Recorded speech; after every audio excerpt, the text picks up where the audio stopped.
Interessante. O Padre Elmorf está explicando nesse capítulo aqui poderes que o diabo empresta às pessoas. Inclusive ele cita a parapsicologia aqui.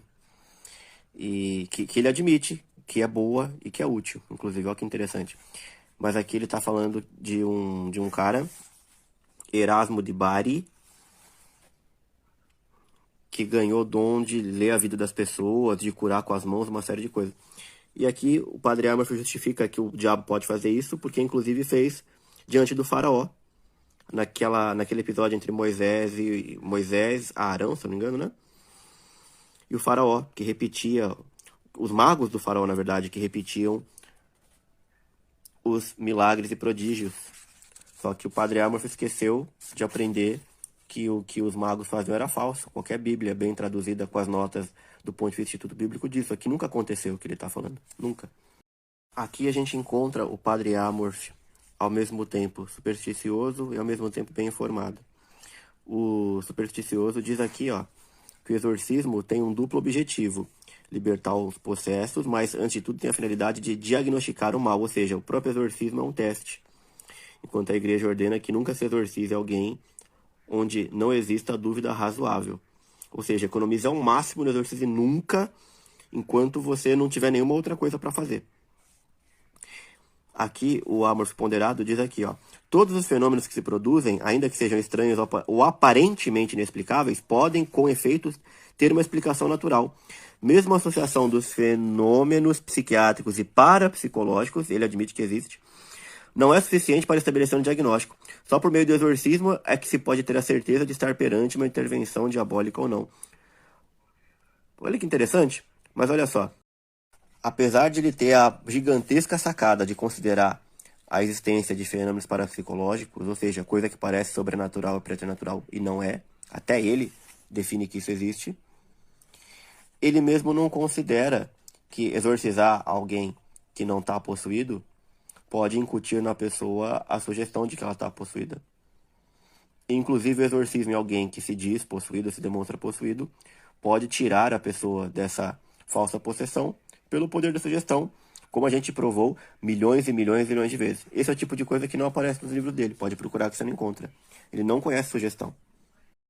Bicho, você tem que estar muito safo para ler esses livros aqui e conseguir se esquivar da ignorância, às vezes, de alguns exorcistas. Ainda lendo o mesmo livro do Padre Elmorf, olha só. Como eu vivo falando para vocês, ó, o primeiro caso que ele vai estar nesse livro aqui é de uma jovem de 14 anos, ou seja, mulher e adolescente. Daqui a pouco ele vai citar outro, ó. Quer ver? É que olhar aqui, ó. Visitou-me uma rapariga de 17... É sempre isso aqui, ó. Sempre mina, sempre adolescente, raramente acima dos 30, 40 anos, nunca idoso, percebe? Outra coisa interessante aqui é você perceber que o padre atribui à influência demoníaca a mesma característica das doenças. Ou seja, uma doença que te pega e você não cuida, e ela cresce através do tempo, cresce, cresce, cresce, é mais grave e mais difícil de curar. Do mesmo modo, é o exorcismo, ó que estranho. Ó, pulei mais umas páginas, o que eu acho? De novo, ó, uma adolescente de 16, é sempre isso, 14, 16. Você vai encontrar homem também, num número muito menor, mas geralmente adolescente também, no máximo 20 e tantos, estourando 30 anos de idade.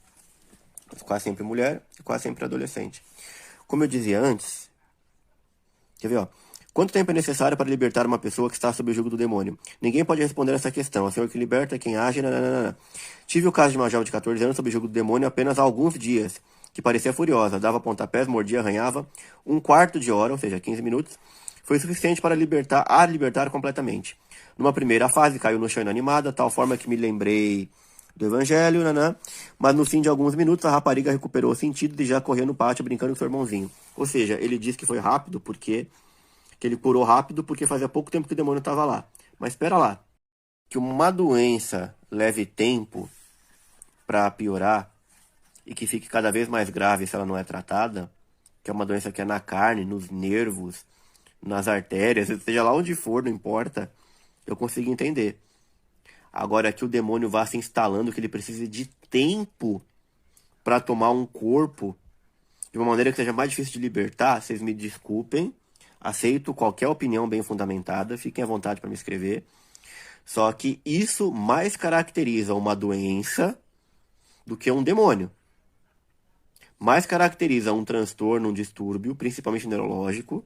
Faz todo sentido que uma doença não tratada piore, do que um demônio conseguir mais e mais, vamos dizer assim, se prender de alguma maneira a um corpo. Isso é muito esquisito. Isso é mais um entrave para continuar defendendo essa ideia de possessão tão fácil assim, como o Padre Amorth preconizava. Não vamos delongar demais, só que a gente tem que lembrar que o Padre Amorth, assim como o Padre Duarte Lara, são fãs de coisas bizarras, videntes, malucos, aparições muito, muito, muito criticáveis, suspeitas.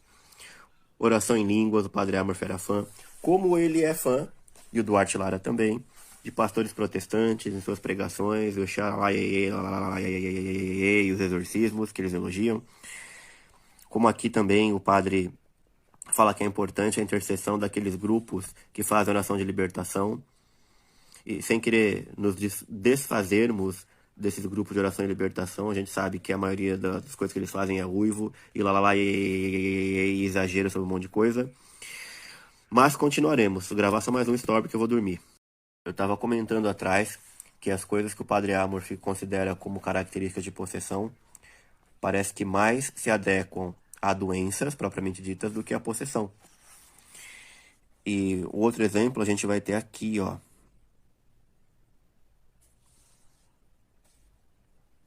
É por isso justamente que o primeiro exorcismo fala de desenraizar e pôr em fogo o demônio. Quando chega a este ponto, são necessários muitos exorcismos durante vários anos e nem sempre se chega à libertação. A gente sabe que boa parte de doenças neurológicas não tem cura e são degenerativas. É muito estranho que um padre vá lá, reze por anos e anos e anos, a pessoa não melhora, cada vez piora, ela pode morrer e não ter sido exorcizada, isso é muito esquisito.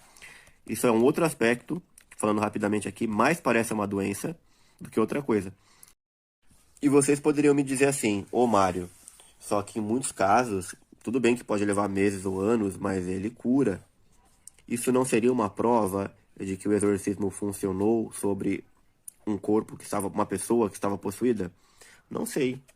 Eu diria que muito possivelmente não, porque a pessoa que passa, sei lá, 5, 8, 10 anos sendo exorcizada, ao mesmo tempo que ela é exorcizada, ela está tomando remédio, ela está indo no médico, ela está fazendo terapia, ela está fazendo tudo isso junto. Quando o exorcismo entra, mesmo que ele entre como a última opção, o paciente que sofre demais e sua família, ele não desiste das anteriores, ele continua fazendo tudo. Vai saber se ele melhorou por uma coisa ou outra. Continua sendo esquisito isso aqui, ó. São necessários muitos exorcismos, porque demorou demais, durante vários anos. E na Bíblia, nenhum caso é relatado assim. E nem sempre se chega à libertação. Cara, pra mim isso aqui é doença.